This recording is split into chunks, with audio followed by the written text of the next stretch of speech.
নিরামিষ রান্না মানে সময় সাপেক্ষর ব্যাপার আর খাটনি বেশি, কিন্তু খেতে কিন্তু ভারী টেস্ট আর খুবই মজাদার। এই রেসিপিটা আমার ঠাকুমার থেকে শেখা।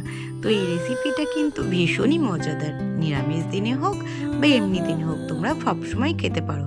আমি কয়েকটা কলা নিয়েছি, কাঁচা কলা, যা এখন বাজারে সবসময় সব সিজনেই পাওয়া যায়। কলাগুলোকে ভালো করে সেদ্ধ করে নিয়ে একটু বেসন, নুন, হলুদ, লঙ্কার গুঁড়ো মাখিয়ে নিয়ে ভালো করে ভেজে নেব।